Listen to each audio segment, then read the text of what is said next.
Hello, folks. Right, so I'm going to do something a bit different today, and I have a story to tell about why I'm doing this. Um, I have been doing a course with the wonderful Teresa Dedman, who has written lots of books about art and God and prophetic art.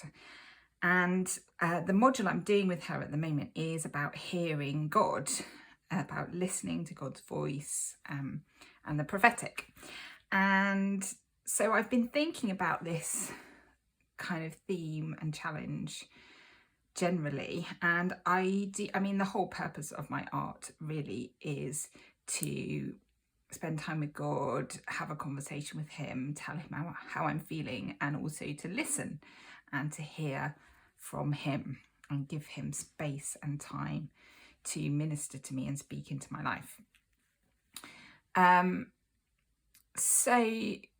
was doing this module, and then earlier this week I was flicking through Facebook, and I saw some holiday snaps of a friend of mine who was in Portugal, and she had taken a photograph of this plaque on the wall, like a stone plaque with writing carved into it, and the words said, "Do whatever he tells you."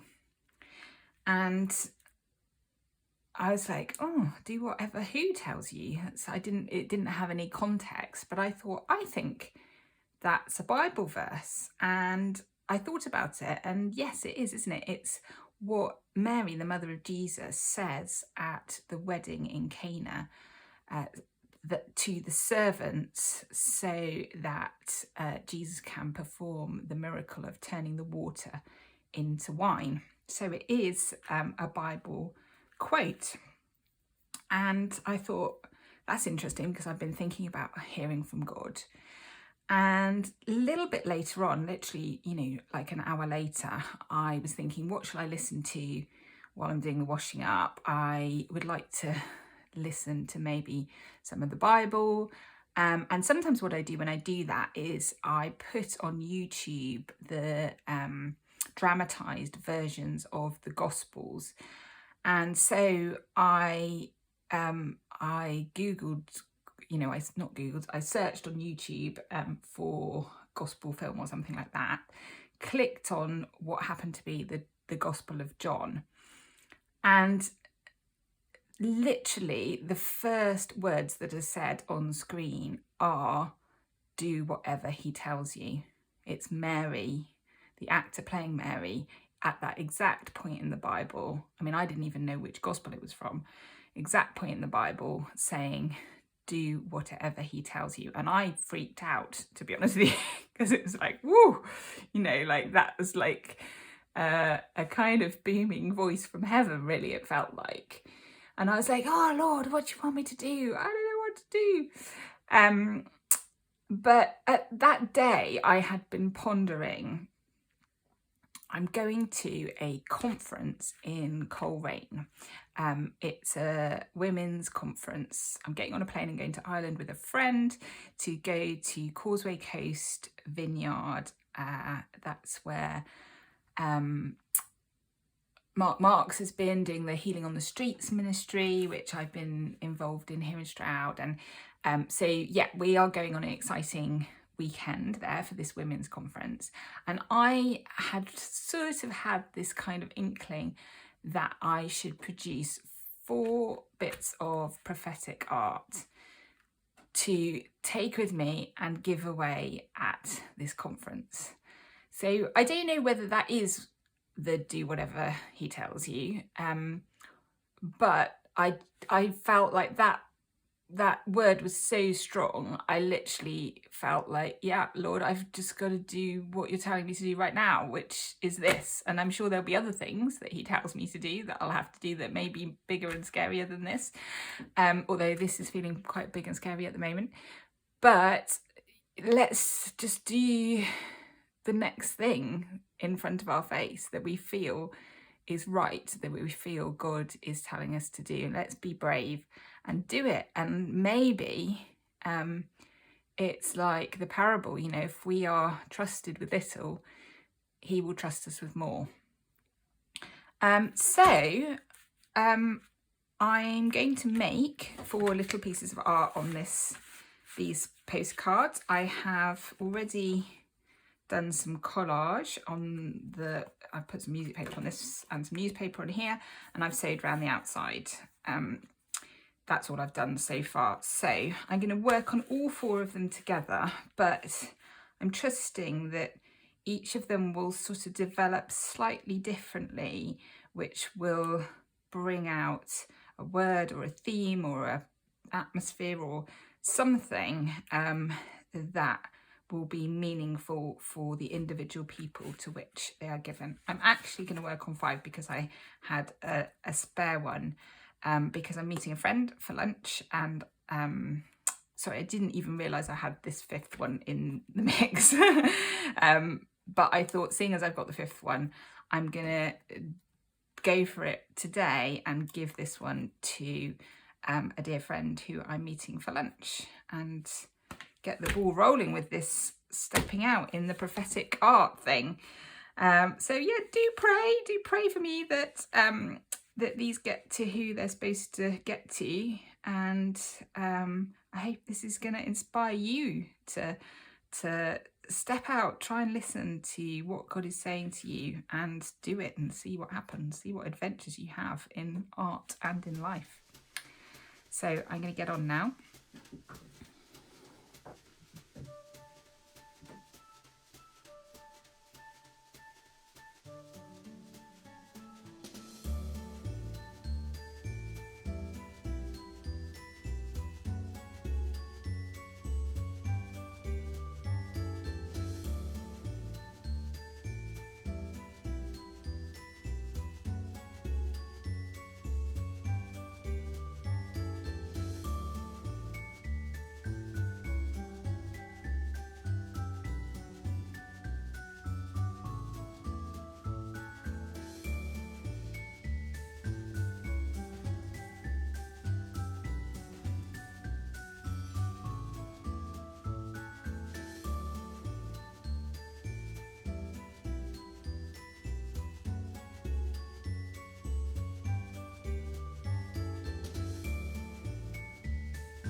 So I have completed all 5 pieces. I might still fiddle and add a few little details and things, but I think they're done. It's amazing. I had an allotted amount of time, and I felt like it was enough time just about to get them finished. I just felt that was a real God thing.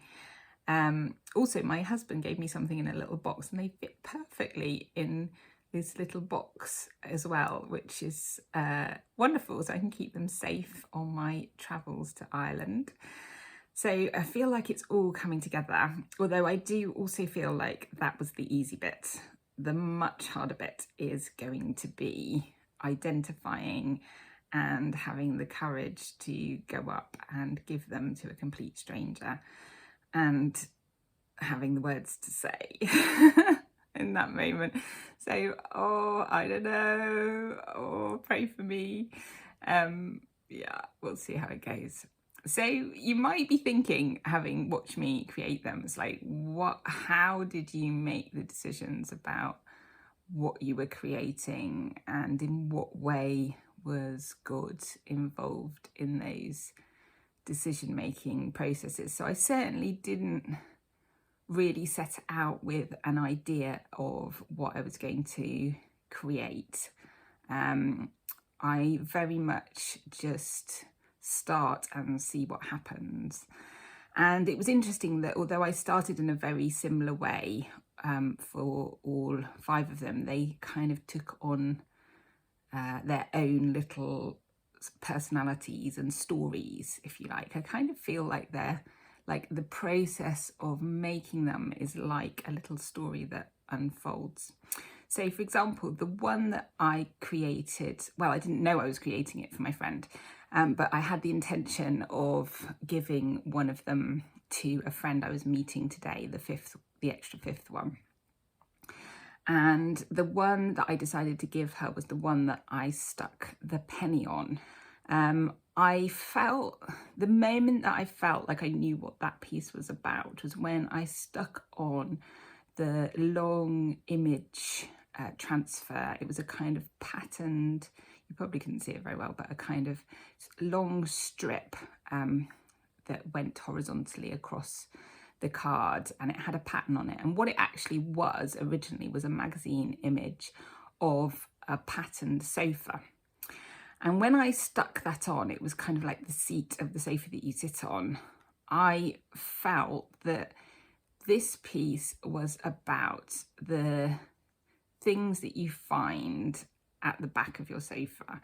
So, well, certainly in our house, if you pull out a cushion in our sofa, you find all kinds of disgusting things, like half-eaten sweets and things from children, and yucky bits. But you also quite often find loose change. And I felt God was saying with this that this person finds treasure in not very nice places. And this was, once I'd made all 5 pieces, I felt this one felt the most applicable to my friend who I was meeting, particularly in relation to her work. She works with troubled families, and and I just wanted her to know that God sees her work as precious and valuable, and finding his precious ones in bleak situations. So I did have the courage to give it to her, and she was encouraged by that, I think. So that was a good test run, is what I was thinking. I'll give one to my lovely friend. I'm sure she'll be nice about it, even if she thinks I'm being a bit weird. So it was a good test run for going and giving the rest to some strangers. So the other ones that I created, I'll just tell you briefly what I feel they're about. This one, I felt from the beginning, had a very restful kind of atmosphere about it.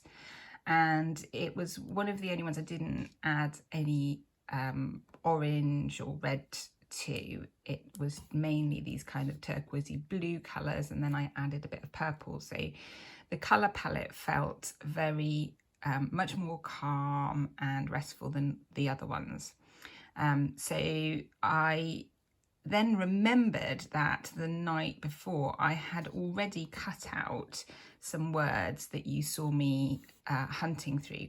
So I cut these out previously and then remembered that I had them, and they were from an advert for a pillow in an old magazine, like 1950s magazine. And so I wanted to put some words on there about rest. So this is all about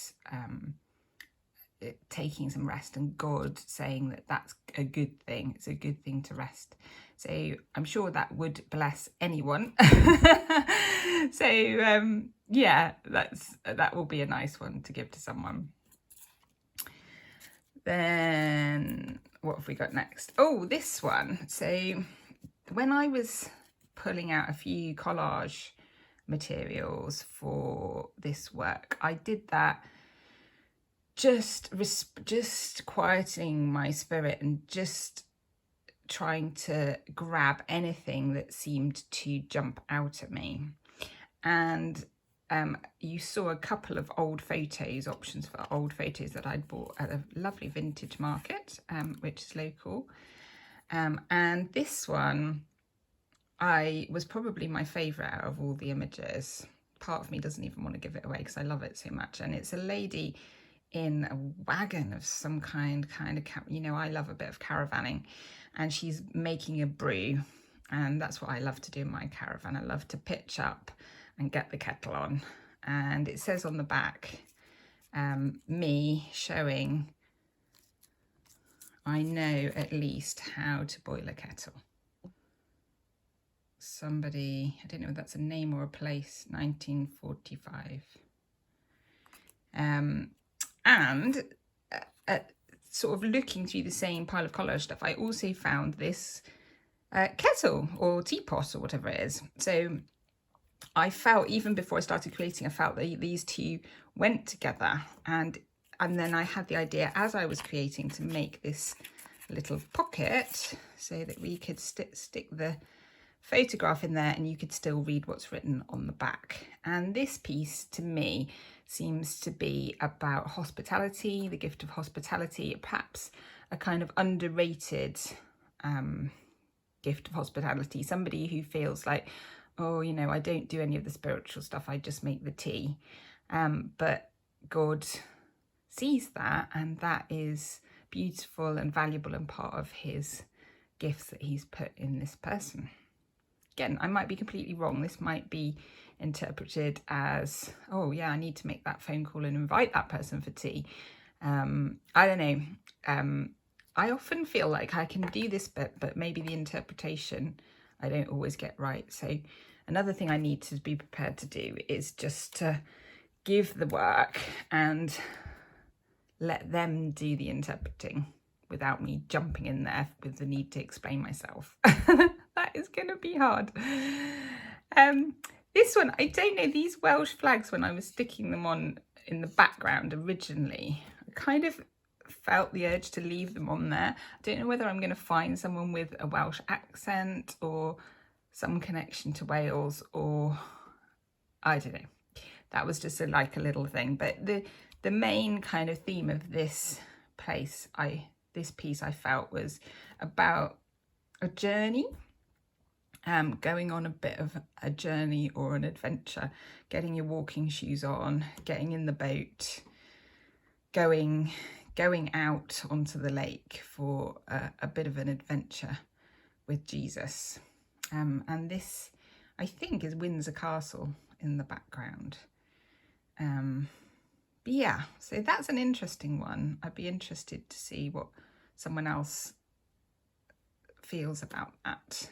There's no specific words or Bible verse or anything that is obvious that on there, so it will be one of those that is open to interpretation, which is exciting, what God wants to say through it. And then this one, was the last one I did. I kind of resisted it because I thought, oh, you know, autumn leaf season, it felt a bit cliched. But I did feel it was right. I felt like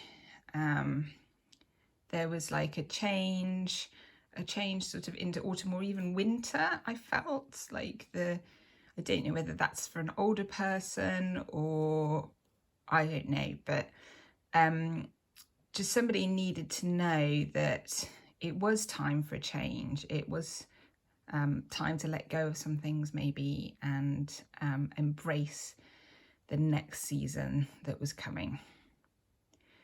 So there we go. Those are my 4 little pieces that will be getting on a plane to me, with me to Ireland at the weekend.